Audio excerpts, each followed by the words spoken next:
Lair potential outplays are so very high on both of these teams. Who is going to be sitting up on top as we jump into game number 2? Game number 2, week number 3 for SUHAZ Esports as well as Team HAQ right now. The score is 1 for Team HAQ, 0 to SUHAZ Esports. Are they be able to force us into game number 3? We shall see now. As we can see, Razin is gonna get his purple buff without any particular disturbance from Min. Yeah, he does. Again, I think that it's a good idea that they try and defend this for the side of SUHAZ Esports because Jenny, unfortunately, on the Lunox can't outpush a Yves, so he's not going to have as much priority, and you don't want Lunox to miss EXP or gold anytime soon. CT and Orsana, this is, I mean, it sucks to be in this lane. Yeah, I mean, he did have a good time on the first game. Yeah. So right now on the bad side of the EXP lane side, it's just fair right now for the EXP lane. As you can see, the battle of the Little Wanderer is going to be won by SUHAZ Esports. Is what they need right now. Every single little advantage they need to be able to hold on to that particular lead. As we can see on the emblem right now, a lot of mobility from Team HAQ again, as well as penetration, regardless, magical penetration or the physical penetration. I like it a lot because the damage is going to be very, very strong on Team HAQ's side. Yep, I love it. I love it. Panda decides to go for attack speed because you don't need movement speed when you are playing a 1-1. Just more attack speed, cover that distance as soon as possible. I will say that Team HAQ is putting a lot of emphasis on the gold lane here, right? Because they don't want 1-1 to accidentally take a bad trade against Beatrix, who's naturally strong early. But here we go, the first engagement as Lola unfortunately holding on with a quicksand guard as he gets saved by Gary. Can he get that first blood? No! They do not finish it off. Lola, unfortunately, doesn't use his execute as Gary pushes them away. But you can see both teams making the same movements. So close. It's like game number 1. Gary got to hold back from the first blood again right now. If Lola had that Raging Sandstorm, I'm pretty sure he's going to use it immediately, catching out Razin as well as CT Norsana. But unfortunately, no blood was taken on that scrimmage on top side. Panda right now taking a bit of amount of damage against Abumon. Yep, as they contest, the rest of the team contests for this turtle here. They're going to be jumping in. Gary takes it away, but the steel cables do the work as the Brilliance gets popped. First blood already there as CT Norsana, unfortunately, is a little too strong. Team HAQ take an even trade 3 for 2. Can they get a double? And yes, they do. It's looking good, but Team HAQ still come up on top. Bro, even Stevens, I would say. Yeah, I feel like SUHAZ getting those 3 kills against Team HAQ, but Team HAQ getting the turtle as well as the double kill. And I feel like Mud just now is like, bro, no one's gonna stop my real world manipulation. I'm just gonna try to use my best. But the damage from Jenny, even though it's early game, it's fairly strong. So on the later stage, if she can get her penetration item, the lightning truncheon, the clock of destiny, I feel like he's gonna be a force to be reckoned with. Absolutely. I think Lunox is just one of those heroes that are... I can't master. Wait, you didn't ask, but okay. I don't know which is light, which is dark. I'm colorblind. I'm Lafel 2.0. You're Lafel 2.0 straight away. Man, it must be really hard playing against No Yi, right? You just can't tell which is yin, which is yang. You just walk into it and all of a sudden the reaction happens. But Min finds the initial catch. But Ikemon able to flicker out of there just in time. Gary, what was that angle? Why did that not connect as Lola runs away? The steel cables on pursuit as Ryzen finds his kill on the opposite side of the map. Nice pick off right there from Razin and CT Norsana being able to catch Lola out. And CT Norsana is going to immediately cut the lane and try his best to get all the gold plating armor on the top side. Probably going to give out to Razin in terms of goal lead right now. Is even Steven is going to go both side bouncing from Team HAQ as well as SUHAZ Esports. But Team HAQ right now is going to be focusing on the gold side. Ikemon and Abumon is going to be scouted out immediately. Yep, real world manipulation already coming out as Abumon flickers away. Gary trying to finish him off, and yes, he finds one, able to get the second to help the real world manipulation, but it's too late as Lunox tries to save the day, doesn't find the trade. Team HAQ walk away with 3 kills and a possible bot tier 1. Bro, I don't know what this guy is on. Gary, on like 1 bar of HP, not even 1 bar, 1 pixel of HP right there. Just 1 damage might be able to take him off. But again, being able to understand how much damage he can take, how much damage he can deal with, as well as the security from the real world manipulation was very nicely done by Team HAQ. But the turtle side right now is gonna be begin, or it's gonna be... No, it's uncontested. Oh, but why are they not focusing? I feel like they are afraid of rotation might be able to come up from Team HAQ. I think they don't have the information just Yeah. yet. They do find out that Kufra is on the bottom side of the map, but mid lane doesn't have that control. Gary has shown presence there as well. So SUHAZ, they don't commit to this. They go back to just the housekeeping right now because they want to make sure that Abumon is still able to play this game. Now, they're going to regroup here after they cleaned up the lanes. They're going to pull it away as they notice that Team HAQ now take interest in this Lord as we see Panda. He's rotated from bottom side here. Let's see how this engagement is going to work out. They should have taken the turtle right there just now, I feel like, because when Min was on the bottom side as well as Gary was just hovering around the middle side, but now it's just too late for SUHAZ Esports to be able to do anything. But yes, they still be able to get the bottom turret right there. Min is gonna find out Ikimon right now. Oh, they actually find him. They initiate the ult, the real world manipulation, but Ikimon already has the flicker, so it was a little pointless at the end of the day, but they want to get out those battle spells. Gary's got a lot of damage, and Ryzen is here to not really save the day, but to show presence here. However, Ikimon with no flicker, that means his Numenon Blast is going to lose a lot of value, so hopefully he finds the right position. And as time goes on right now, Gary gonna be able to dish out a lot of damage right now. The penetration from him is quite scary. As we can see, gold ranking is gonna be topped by the two gold laners, Panda and Abumon, but a quite distance. Abumon losing out 700 gold against Panda. But right now, Abumon. Oh, that's some scary stuff. Abumon, Icky. he's about Icky. He's trying to walk up with the conceal, but Gary does notice it. He backs away. He doesn't have his enhanced abilities, so he's going to move back here. I think SUHAZ Esports actually took a good trade, but now Panda is going to take full advantage of City Norsana here as they drop the crossbow of Tang. A quick, easy kill coming out from the bot side of Team HAQ. Even Sprint can't save you right there, huh? Nope. You can't outrun it. You can't outrun it. Oh, Numenon Blast coming out the low. Raging Sandstorm, but Abumon is able to rotate out of the way as Ryzen with the cutthroat is going to take out Lola from Team HAQ. Yeah, I feel like the buy time Jenny. from Jenny. Oh Jenny. no, he's in trouble. He's dead as Min tries to make the flicker of a lifetime. I like the prediction. Didn't go in the right direction, but it sure looked cool. It looked cool.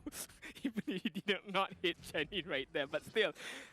A for effort, I would say. A for effort because they be able to get the mid turret is very, very crucial in terms of map control, in terms of vision-wise. And looking at the goal lead right now, Team HAQ enjoying a 1.4k goal lead. And again, same story as game number 1. Damage dealt by Team HAQ right now. Lola, Gary, Man, all achieving 15k ahead. As we can see, SUHAZ right now, I feel like Jenny is gonna be carrying a lot in terms of damage. But how far can he carry his team? He's going to be able to use the Darkening, the Chaos Assault. The timing is really, really important right now for Jenny. Yeah, I think right now, SUHAZ Esports is a little bit tunnel visioned on how they want to play around Abumon specifically, right? They see him as a win condition. They're not looking for anybody else that kind of stall for that time. Jenny, unfortunately, is going to have to wait until the later stages of the game to get there. He's trying to accelerate with a mystery shot, but it still takes time. Now, Team HAQ, they understand power spikes. They're like, okay, Abumon, he needs time. We're going to keep punishing him. Jenny is going to be non-existent until about the 10th minute. So in that time, let's build up a fat lead. I feel like SUHAZ Esports, another question that comes up to my mind, who is going to initiate first? I feel like yes, it's going to be Ikimon, obviously, with the Numenon Blast. But who's going to follow up? Is it Abumon first? Or is it going to be Ikimon right now? But oh, Numenon Blast! They cannot let that Fanny get through as the real world manipulation takes out everybody. They find a single trade onto Lola as he tries to engage even further, but that's not going to be enough. Gary, he's chasing Rasana now. He's already popped the sprint. He's not going to be able to catch him off, but Kufra ends up dying here. This is the blunder we were talking about. Abumon takes out Panda, and Man, he's on the run. He doesn't want to be a part of this anymore, but Jenny says, no, join us, come back, as he used the Darkening. Could not close the distance enough against Man. if only, well, he had his flicker, but Man still having the sprint be able to run away. But right now, Gary is going to be quite in trouble. But SUHAZ is just going to ignore Gary, going to get their mid turret side. So again, as we mentioned, blunder, blunder, blunder. Team HAQ is their worst enemy right now. They had a good lead right there, but one mistake, one out of position that had been taken away from them. So the goal lead right now is not as much as before. I definitely think Team HAQ overheated there a little bit. Like, they lost Lola, and they're like, guys, we're in a man disadvantage. Let's try and even up the score. That didn't work out.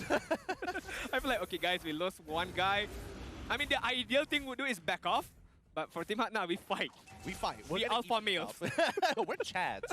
We're all collectively just Chad alpha energy. Alright, right now you can see on the 10-minute mark, SUHAZ Esports be able to at least, try to pull a good comeback, but still the goal is gonna be on Team HAQ side, but it's gonna be in terms of damage right now. I'm focusing on Abumon as well as Jenny. They are achieving the power spike and it's gonna grow a lot more further. So Team HAQ must be able to capture these two main damage dealer, especially Jenny. The Chaos Assault, the Brilliance is gonna deal tons of damage if they don't be able to catch out Jenny, if they don't know where Jenny is gonna come from. Yeah, the way that they're kind of arranging themselves across the map, it's all about this neutral objective control. However, SUHAZ, they have a lot less map control to actually work with. This Team HAQ is playing a little bit more secretively. They know that Mon, he's 5-0-3 with Mystery Shop, so he really hurts when he drops that real-world manipulation, something that SUHAZ is keeping in mind. I feel like Razin, as well, we don't talk much about him. I feel like there's a Fanny in this game right now.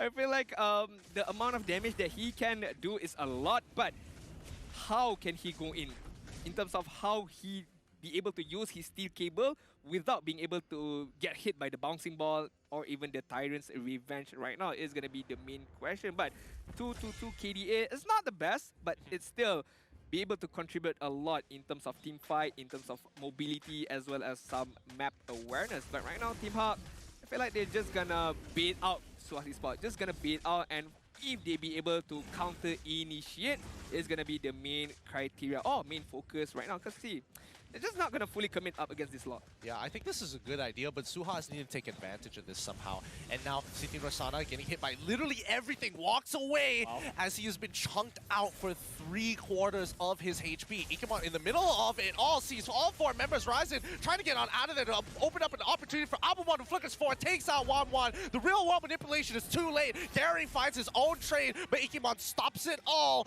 This was a fight that SUHAZ Esports was looking to take, a 50-50 in their favor. Gary looking for some more, but unfortunately it's going to be the Tyrant's Revenge to stop them in their tracks. A double kill from Gary Razin. Get out of there. It's over. Gary, without any weapons, just a fist, sheer willpower right there. Double kill is gonna be able to get from him just now. I feel like the team fight was, I wouldn't say messy, but it was all over the place. But right now, Razin trying to go back in. Oh my goodness, he was close. He thought he could take out Gary, but Gary, he understood. He purposely stayed outside, not allowing that cutthroat to actually help him hop over the wall so he could use his retribution. So that was a really good mechanical play coming in from Gary. He understands how Fanny works and wants to make sure that Razin had no opportunity of getting in. It could have been ugly for a team out right there if Razin be able to hop over the wall and use his retribution. Yeah, and then get the steal, even though giving up his life, it won't be good for a Team HAQ, I would say. But the team fight right there just now, I feel like Abumon, I like the aggressive gameplay using the flicker trying to get the kill, but without the flicker, there's no mobility for Abumon to run away, and that is why Gary having the upper hand, having the damage, looking at damage, speaking of damage right there. Oh, he missed the last jab. The last jab wasn't going in the right direction, and Razin was able to get on out of there. Okay. Mid-turret falls down. I get what you mean about that fight, but we might see another one here as they're looking to crack open inhibitors. Team HAQ control the space, but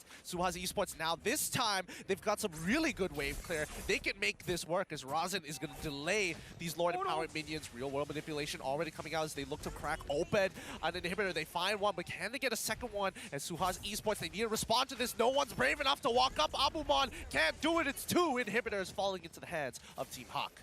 In this kind of moment, in this kind of situation, Team HAQ is very, very disciplined. There's no blunders being created or being done. Just focusing on the objective, just focusing on the inhibitor turret is going to be the main objective right there. I feel like just now, if Ikemon had the potential to use the Numinum Blast plus Flicker, I would say he would, but then again, it would be very, very threatening, or it could go bad for them. If the Numinum Blast doesn't hit anyone, it allows Team HAQ to go even further. So I feel like I understand why SUHAZ didn't go too aggressive right there.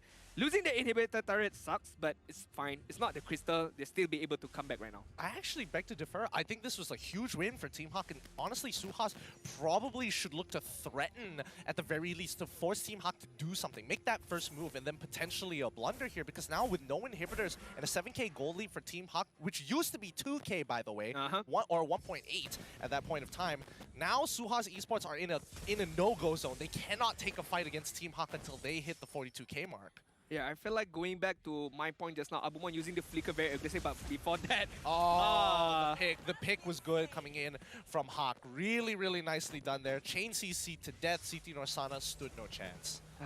It's too bad. You know, when you walk up into a bush, there's 4 men right there, but right now, Gary, again, 1v1. Oh, Ryzen this time doing a much better job, but Gary he's realizing he's got a lot of damage, but he cannot just focus on Ryzen anymore. He's looking for the big targets. You gotta be careful right there. You do have the damage, but you don't have the sustainability to go head-to-head or toe-to-toe right there. But again, Abumon using the flicker to get killed very aggressively. I feel like I'm not a big fan of those kind of moves. Why? Number one, yes, you can get the kill. If you get the kill, it's very, very good for you. But the opponent have the chance to counter-initiate, but right now, Panda. Yep, he's forced to use his all winds of nature. He ends up still dying anyway as it times out. The real world manipulation comes on through as they find a kill onto Abumon, but a mega kill coming in from Gary. They back off. It's too late. The damage is done. I feel like Panda, yeah, he popped the wind of nature, but the damage from, I would say, Jenny right there. Getting the kill, but at what cost, Gideon? At what cost right now? Because no only 2 men left for SUHAZ Esports. The tunnel vision is so strong as Team HAQ is hitting them from every single angle. CT Rosana looks to delay, but he ends up dying anyways with Ikimon the only 1F. That's the final nail in the coffin as Team HAQ is going to end game number 2 here.